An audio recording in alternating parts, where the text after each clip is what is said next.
Some people love their jobs. Some people hate their jobs.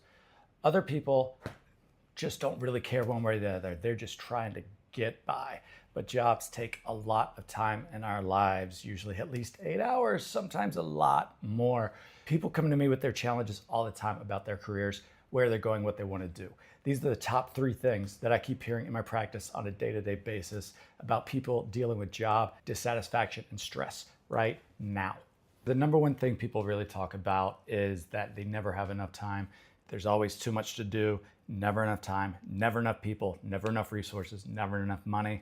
There's just never enough to get the job done. So what is corporate culture? What does it do? It really trains people to think that everything is an emergency. There's always a fire drill. There's always a meeting. There's always a deadline. But the fact is, a lot of these things are manufactured. It's not real. We're not doing rocket science. We're not doing surgery.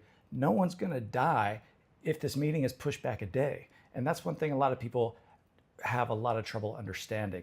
Nothing is really that important. There's really not an emergency going on. A lot of the stress that people feel is really from this idea that they're going to look bad. Something is not going to get done. They're going to drop the ball. Their boss is going to look at them the wrong way. They're not going to get the bonus. They're not going to get something. But at the end of the day, really, if you think about it, a lot of what we do, especially in corporate culture, is a lot of PowerPoint decks. Is a PowerPoint deck really that important? Or are we just trained to think these things are important? So remember, no one is going to die. It really doesn't matter. So the second thing people are saying is they feel guilty when they're not working. They don't know what to do with themselves. What do I do on a holiday if I don't have my phone with me all the time?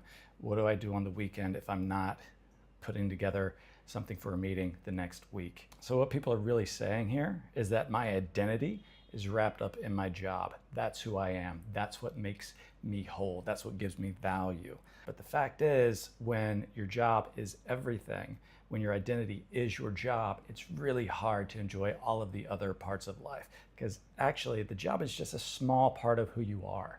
So when you tie your identity to that next KPI, the next quarterly numbers, the next meeting, the next project, it really becomes unsustainable, especially because with a lot of these companies that many of my clients work for, at the end of the day, we're just a line item on a balance sheet.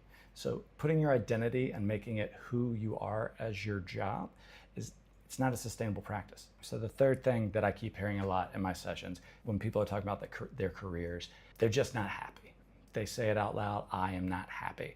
And if you think about it, it makes a lot of sense, because the way that we're taught, the way that we are brought up, we're always taught to get that next promotion, get the next raise, get the next title.